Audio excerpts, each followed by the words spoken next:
Hello friends and welcome to my channel. Today we are going to explain and understand the third unit of the book Psychology and Media. Today we are going to start with parasocial relationship, what parasocial relationship means, what are the characteristics of it and the changing landscape of the same. All these things are going to be explained to you in Hindi so that you can easily understand it. So without any further delay, let's get into the video. तो सबसे पहले parasocial relationship क्या होता है ये आपको पता होना ज़रूरी है। और पैरासोशल रिलेशनशिप इस बुक में आप जो भी पढ़ोगे वो आप बहुत जल्दी से समझ जाओगे, क्योंकि जो भी इस बुक में है वो बहुत रिलेटेबल है। क्योंकि इस टाइम हम अपना फ़ोन बहुत यूज़ करते हैं। हम हमेशा अपने फ़ोन पे टाइम स्पेंड करते रहते हैं और मीडिया यूज़ करते रहते हैं, और ये this is something that we are already familiar with, so you don't have to put a lot of effort into understanding और into just getting into your mind. तो पैरासोशल रिलेशनशिप वो relationship होता है जो एक सेलिब्रिटी के बीच में और उसके फ़ैन के बीच में होता है। यानी पैरासोशल रिलेशनशिप को हम इस तरह से समझ सकते हैं, जैसे कि फॉर एग्ज़ाम्पल कोई कोई इंसान है, जैसे कि मैं हूँ। मैं कोई मूवी देखती थी और उस मूवी में मुझे हैरी पॉटर बहुत पसंद है। मैं हैरी पॉटर मूवी देखती थी, उसका मूवी का जो हीरो है हैरी पॉटर वो मुझे बहुत अच्छा लगता है। अब मैं क्या करूँगी, मैं उसकी बहुत ज़्यादा से ज़्यादा मूवीज़ देखने लग जाऊँगी, मैं उसके बारे में जानना शुरू कर दूँगी। और ऐसे ही बढ़ते ही बढ़ते मेरे में और उसके बीच में ना एक रिलेशन हो जाएगा जो वन साइडेड होगा, जो सिर्फ मेरी तरफ से होगा। अब हैरी पॉटर को तो कुछ नहीं पता होगा कि एक इंडियन लड़की उसे बहुत अच्छी को एक इंडियन लड़की को वो बहुत अच्छा लगता है और मैं उसकी बहुत बड़ी फ़ैन हूँ वगैरह वगैरह। मैं उसके बारे में बहुत सर्च करती हूँ और मैं हमेशा फ़ोन में उसकी मूवीज़ देखती हूँ और मैं उसकी बहुत बड़ी फ़ैन बन गई हूँ। तो ये जो रिलेशनशिप है जो मेरे और उस हैरी पॉटर के बीच में होगा, इसको ही हम पैरासोशल रिलेशनशिप कहते हैं। अब इस बुक में ये कुछ क्वेश्चन दिए गए हैं जिसकी वजह से आप अच्छे समझ जाओगे कि पैरासोशल रिलेशनशिप होता क्या है। मुझे पता है most of you must be preparing for your exam just right before the day of the exam. तो इसलिए मैं चाहती हूँ कि आप जल्दी से समझ जाएँ, और अगर आप 1 महीने पहले या 2 महीने पहले तैयार कर रहे हो फिर तो बहुत ही अच्छी बात है, क्योंकि आप डिटेल में समझ पाओगे।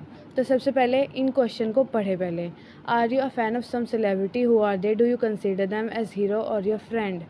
Second, is there someone you consider an enemy or bad person yet cannot stop you watching or do not want them to exist their show? Or who is your favorite television star? तो मतलब यही बताया गया है parasocial relationship वो relationship होता है जो एक मीडिया फेस, मीडिया इमेज, जिसको हम सेलिब्रिटी कह सकते हैं, कोई कार्टून कह सकते हैं, या फिर कोई भी जो जिसको हम मीडिया में देखते हैं, मीडिया के थ्रू हम फ़ोन पर या फिर किसी ड्रामा में, किसी मूवी में देखते हैं। एक वो और जो देखता है, जो देखने वाला है, इन दोनों के बीच के जो रिलेशनशिप होता है उसको हम पैरासोशल रिलेशनशिप कहते हैं। And if we talk about the definition of the same here in this video, in this book, I mean there is already a definition given to you that you could write into your exam, so focus on it. Such a relationship is called a parasocial relationship. Parasocial relationship is a relationship between a media user. Media user कौन? हम, जो media को देखने वाले होते हैं, जो media को कंज्यूम करते हैं, और एंड देयर रियल और इमेजिनरी पर्सन। ये बात ध्यान में रखना कि जिसको हम देख रहे हैं, जो मीडिया फेस है, मीडिया पर्सन है, वो रियल भी हो सकता है, इमेजिनरी भी हो सकता है। वो एक कोई कार्टून का कैरेक्टर भी हो सकता है और वो किसी मूवी का हीरो भी हो सकता है। तो ज़रूरी नहीं कि वो हीरो का मूवी ही हो, मूवी का हीरो ही हो, वो कोई भी हो सकता है। तो पैरासोशल रिलेशनशिप क्या है?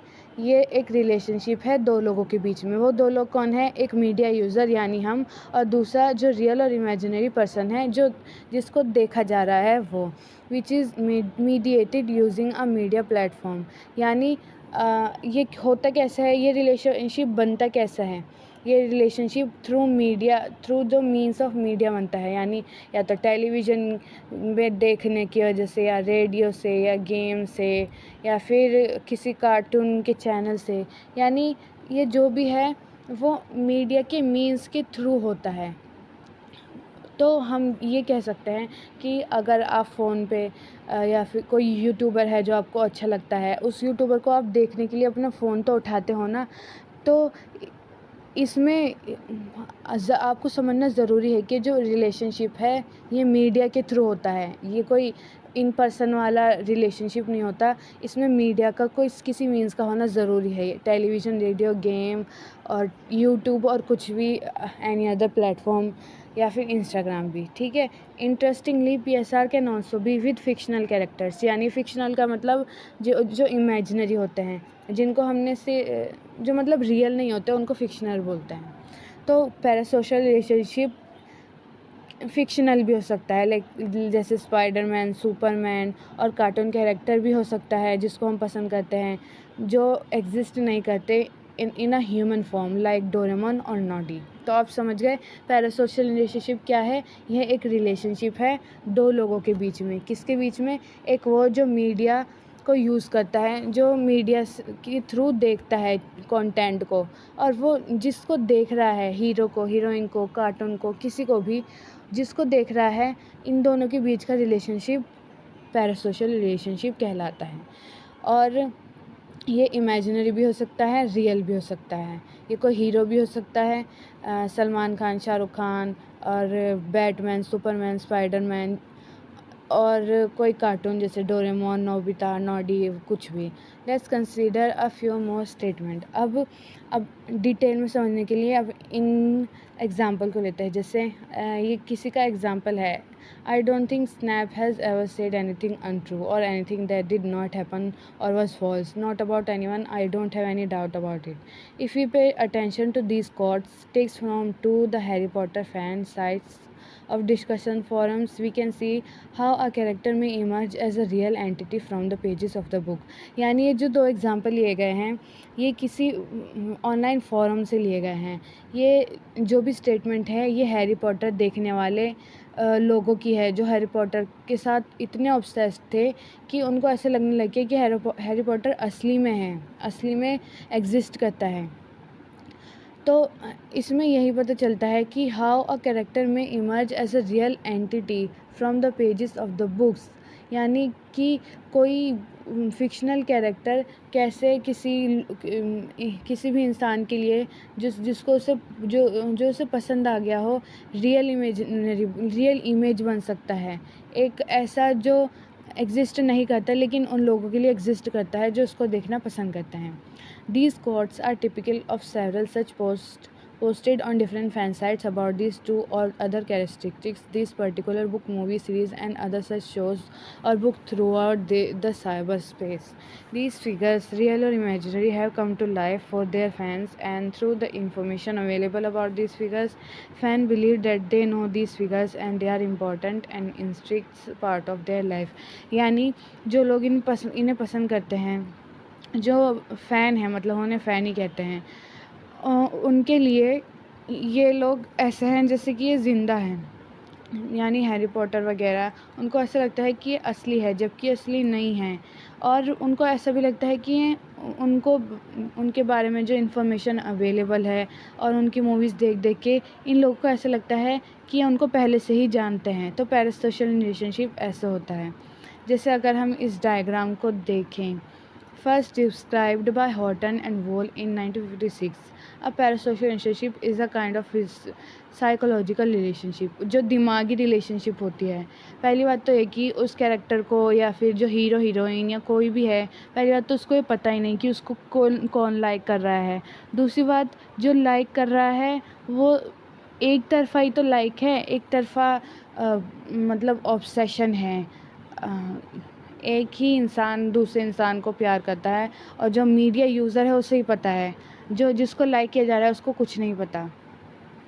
तो ये इसलिए ये साइकोलॉजिकल रिलेशनशिप है, ये कोई रियल में नहीं हो सकती। ये सिर्फ़ उस मीडिया यूज़र के दिमाग में ही है जो उन इमेजिनरी और रियल पर्सन को देखना पसंद करता है।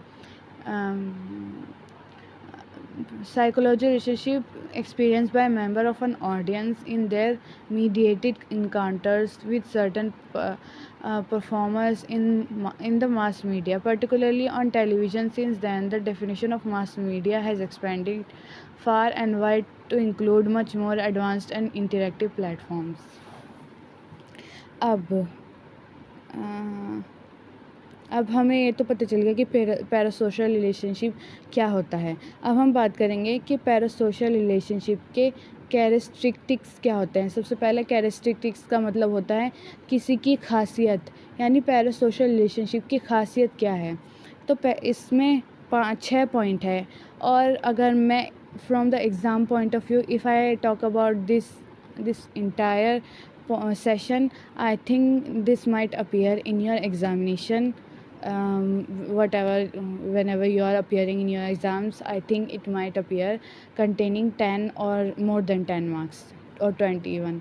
तो इसको अच्छे से समझना ताकि आपको एक बार में समझ आ जाए, और जब आप लिखो तो आप खुद से भी लिखो, क्योंकि एग्ज़ामिनर को सबसे पहले तो उन्हें बुक पढ़ चुके होते हो पूरे।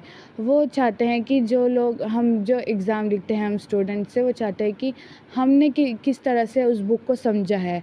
तो वो अगर हम अपने वर्ड में अच्छे से लिखेंगे, ये नहीं कि कुछ भी लिख दो, पढ़ के लिखो, लेकिन लिखो समझ के, सोच समझ के, ताकि एग्ज़ामिनर के ऊपर अच्छा एक्सप्रेशन बने और आपको अच्छे मार्क्स भी दे सके। तो कैरेक्टरिस्टिक्स ऑफ PSR की बात करें, यानी खासियत की, तो सबसे पहला वन साइडनेस, यानी parasocial relationship are usually one sided where the consumer of media seems to know about and feel for the media image, character, actor, cartoon, but the media person has no idea about this consumer. यानी parasocial relationship one sided होती है।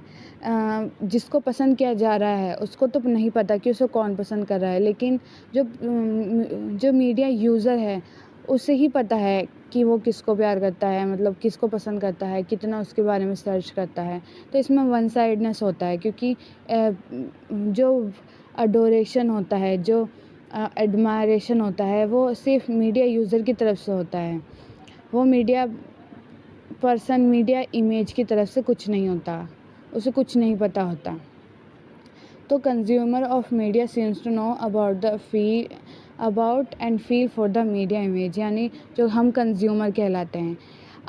Exam में या तो आप consumer of media लिख सकते हैं, यानी अपने लिए जो मीडिया को देखता है, मीडिया को यूज़ करता है उन इमेज को देखने के लिए, उसके लिए आप कौन कौन से वर्ड यूज़ कर सकते हैं, कंज्यूमर ऑफ मीडिया, और ऑडियंस भी यूज़ कर सकते हैं। और दूसरी तरफ जो मीडिया पर्सन है उसके लिए मीडिया पर्सन, मीडिया इमेज, और कोई एक्टर्स और एक्ट्रेसेस भी वर्ड यूज़ कर सकते हैं। तो ये वन साइडेड होती है, where the consumer of media seems to know about and feel for the media image, character, actor और cartoon, but the media person has no idea about it. यानी example के तौर पे अगर मैं कहूँ कि आपको कोई हीरो अच्छा लगता है, आप उसको देखना पसंद करते हो। अब आपको तो पता है, आप कौन हो, मीडिया कंज्यूमर हो। अब आपको तो पता है कि उसके बारे में आपको सब कुछ पता है। वो उससे जैसे अनन्या, कोई हीरो ले लो, जैसे कि सलमान खान ले लो। चलो, आपको सलमान खान पसंद है, अब आप उसके बारे में सर्च करते हो, आप उसकी मूवी देखते हो, आप उसके बारे में ज़्यादा से ज़्यादा जानते हो। लेकिन क्या सलमान खान आपके बारे में कुछ जानता है? उसको ये भी पता है कि आप उसके बड़े फ़ैन हो या नहीं। तो इसलिए ये वन साइडनेस होती है। दूसरा, इन्वेस्टमेंट किसका? इन्वेस्टमेंट कौन करेगा? मीडिया कंज्यूमर, यानी हम। यानी as a consumer the person invest time, energy and emotion in this relationship. यानी जैसे कि आप अगर सलमान खान को, फिर से वही एग्जांपल ले लें, अगर आप सलमान खान को पसंद करते हो तो सबसे पहले आप उसकी उसकी मूवीज़ देखोगे बहुत सारी। तो मूवीज़ देखने में आप अपना टाइम इन्वेस्ट करोगे, आप उसके बारे में जानने की कोशिश करोगे कि उनकी एज क्या है, वो मतलब कितने अवार्ड्स मिल चुके हैं। आप अपने एफ़र्ट्स भी इन्वेस्ट करोगे, अपनी एनर्जी और अपने इमोशन भी इन्वेस्ट करोगे। यानी पैरासोशल रिलेशनशिप में इन्वेस्टमेंट होती है किसकी, मीडिया यूज़र की या फिर मीडिया कंज्यूमर, दो वर्ड यूज़ कर लेना कोई से भी। This is seen not only through the inability to stop binge watching. Binge watching का मतलब होता है, बिंज जो वर्ड है वो कंजप्शन के लिए यूज़ किया जाता है, खाने पीने के और देखने के। बिंज वॉचिंग का मतलब किसी चीज़ को बहुत देर तक देखते रहना, घंटों तक देखते रहना। और बिंज ईटिंग भी बोलते हैं। बिंज ईटिंग का मतलब होता है कि बहुत खाना खाते रहना। तो ये एक डिसऑर्डर भी होता है ऐसे। So this is seen not only through the inability to stop binge watching series on Netflix or other such OTT platform, but also in incidents where fans' emotional investment in these media figure has devastating consequences as mentioned below। यानी इस जो parasocial relationship में लोग सिर्फ investment ही नहीं करते अपने efforts की, वो अपने इमोशन की भी इन्वेस्टमेंट करते हैं। कैसे? जब सुशांत सिंह राजपूत के बारे में पता चला तो उनके जो फैंस होंगे उनके ऊपर तो बहुत बुरे, डेवस्टेटिंग का मतलब बहुत मतलब डेवस्टेटिंग का मतलब होता है परेशानी भरे, चिंता भरे।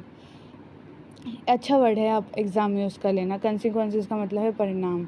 तो मतलब this relationships are voluntary. Voluntary का मतलब इच्छा से, यानी पैरासोशल रिलेशनशिप में जो भी मीडिया यूज़र किसी मीडिया इमेज को पसंद करता है वो अपनी मर्ज़ी से करता है। उसमें कोई इंसिस्टिंग नहीं होती, कोई फोर्समेंट नहीं होता। ये रिलेशनशिप वॉलंटरी होती है। इसमें जो पसंद किया जाता है, मतलब जो फ़ैन होता है वो अपनी मर्ज़ी से पसंद करता है, वो उस पर कोई दबाव नहीं होता।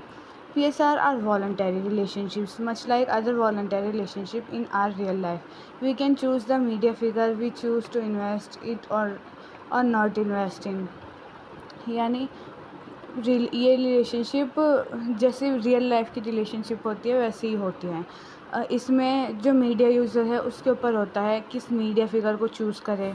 उसकी मतलब यही वॉलंटरी का मतलब यही नहीं कि ये सब उसके ऊपर है कि वो पसंद करे या ना करे। पसंद ही नहीं, उस पे ये भी अधिकार होता है कि वो किस मीडिया फिगर को चूज़ करे, और उस पे ये भी अधिकार होता है, या मीडिया यूज़र पे ये भी अधिकार होता है कि वो उस पर टाइम इन्वेस्ट करे या ना करे जिस मीडिया फिगर को वो पसंद करता है।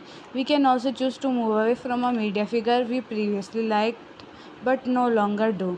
यानी उसमें ये भी अधिकार होता है मीडिया यूज़र को, तो मीडिया यूज़र पे ही होगा ना कि वो प्यार करे, मतलब उसकी जिसको भी वो पसंद करता है उसके कितने दिनों तक फ़ैन बने।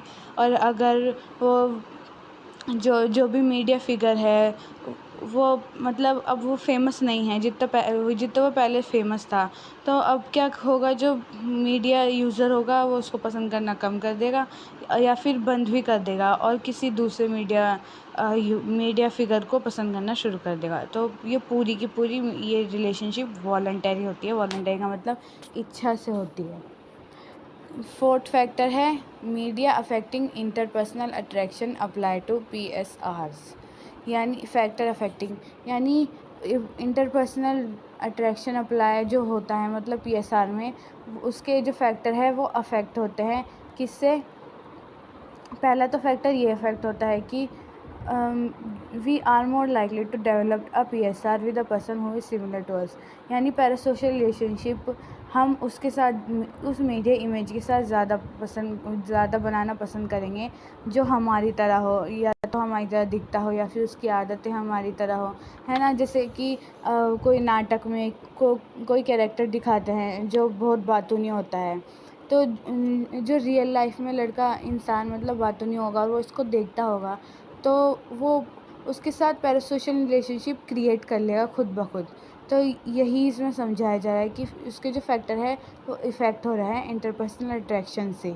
इंटरपर्सनल अट्रैक्शन यानी अगर किसी मीडिया फिगर में कोई ऐसी खासियत हो जो आपके अंदर भी हो, तो you would be more likely to create and form a parasocial relationship with that media figure. These are the trends dominating the media make something nearer and easier to access for viewer। ये जो Instagram पे जो trend चलते हैं, ये prevalent trend होते हैं, इन trend की वजह से भी बहुत ज़्यादा लोग जो पैरासोशल रिलेशनशिप है वो बढ़ती जा रही है। लोग ज़्यादा से ज़्यादा लोग पैरासोशल रिलेशनशिप क्रिएट कर रहे हैं। Age, gender, and ethnicity also determine whether or not you would enter in a parasocial relationship with a media figure। यानी कि जो कार्टून देखने वाले बच्चे होते हैं और उस कार्टून किसी भी कार्टून में, जैसे नोबिता को सोना बहुत पसंद है। अब जो बच्चा होगा जिसको सोना बहुत पसंद होगा तो वो पैरासोशल रिलेशनशिप किसके साथ क्रिएट करेगा? उस नोबिता के साथ, उस कार्टून के कैरेक्टर के साथ। और कैसे करेगा? उसको उस कार्टून को बहुत देखेगा और नोबिता के बारे में बहुत जानने की कोशिश करेगा। वैसे ही जेंडर, एथनिसिटी यानी जाति ऑल्सो डिटरमाइन, ये भी निर्धारित करती हैं। ये सब और अदर फैक्टर है जो भी निर्धारित करते हैं कि आप उस मीडिया फिगर के साथ पैरासोशल रिलेशनशिप बनाना चाहोगे या नहीं। 5वां है प्रोवाइड्स कंपेनियनशिप। कंपेनियनशिप का मतलब होता है साथी। जैसे कि आज के दिनों में लोग अपनी लाइफ में इतने बिज़ी है कि उनके पास कोई अपना है ही नहीं। जैसे अपने लोग दूसरी जगह कमाने चले जाते हैं अपने माँ बाप से दूर। तो पैरासोशल रिलेशनशिप कंपेनियनशिप कैसे देता है? जैसे कि आप जिस भी हीरो हीरोइन को पसंद करते हैं, आप उसको फ़ोन पे देखोगे, क्योंकि आप अपने घर से दूर हो, कहीं और रह रहे हो, आपके पास कोई माँ बाप नहीं है। लेकिन आप ये तो अज्यूम कर सकते हो कि जिस इंसान के साथ, जिस मीडिया फिगर के साथ आपको की पैरासोशल रिलेशनशिप है, कम से कम आप उसको देख तो सकते हो। तो इसी वजह से आपको कंपेनियनशिप मिल जाएगी, आपको कोई पार्टनर मिल जाएगा जो इन पर्सन तो नहीं होगा, इमेजिनरी होगा, लेकिन होगा ज़रूर। Parasocial relationship also provide the viewer with companionship similar to the way social group and friends to. यानी जिस तरह हम सोशल ग्रुप में, फ्रेंड्स में हमें कंपेनियनशिप मिल जाती है, parasocial relationship also provide us with companionship developing over a period of time। PCRS become more intense with time। यानी जितने ज़्यादा टाइम होता जाएगा उतना ज़्यादा जो पैरासोशल रिलेशनशिप है वो भी मजबूत होती जाएगी। The more the viewer can know the person the more they are able to predict their action. यानी अगर आपको कोई एक्टर या एक्ट्रेसेस पसंद है, जितना ज़्यादा आप उसको देखोगे, जितने ज़्यादा आप उसके बारे में इंफॉर्मेशन गैदर करोगे, उतना ज़्यादा आपको पता चलेगा कि उसका नेक्स्ट मूव क्या है। 6 है नीड मेंटेनेंस। यानी पैरासोशल रिलेशनशिप को भी मेंटेनेंस चाहिए होती है। पैरासोशल रिलेशनशिप नीड मेंटेनेंस, इसका मतलब ये है कि अगर आप किसी के साथ पैरासोशल रिलेशनशिप क्रिएट करना चाहते हो तो उसको मेंटेनेंस की ज़रूरत पड़ेगी। मेंटेनेंस कैसे? जैसे कि कोई भी मीडिया फिगर है, उसको आपको इंस्टाग्राम पे फॉलो करना पड़ेगा, फेसबुक पे फॉलो करना पड़ेगा, और जहाँ जहाँ भी उनके अकाउंट है वहाँ पर फॉलो करना पड़ेगा। इसे मेंटेनेंस कहते हैं। और अगर आप ऐसे फॉलो करोगे तो इसका मतलब ये होगा कि आप उस अपनी रिलेशनशिप उनके साथ मेंटेन कर रहे हो और आप सच्ची में ही उस मीडिया फिगर को बहुत अडोर करते हो, बहुत एडमायर करते हो। Parasocial relationship also need maintenance much like relationship in real life, while in other social relationship one needs to stay in touch via message, call, personal meetings. यानी other relationship में जब हम maintenance करते हैं तो हम लोगों के साथ मैसेज करके, फ़ोन करके, पर्सनल मीटिंग करके उस रिलेशनशिप को मेंटेन करते हैं। While on the other hand in parasocial relationship one maintains the relationship through continued viewership by following the media person across different social media website and something attending events where they get access to the celebrity in person. यानी parasocial relationship में कैसे maintain होती है? उनको social media के जो platform होते हैं उन पे फॉलो करके, और जब भी उनका इवेंट होता है मीडिया फिगर का, उसको अटेंड करके। तो आज के वीडियो में बस इतना ही। Do subscribe to my channel, और अदर जो नेक्स्ट पार्ट है वो मैं अगली वीडियो में शेयर करूँगी, नहीं तो वीडियो बहुत लंबी हो जाएगी। Thanks for watching.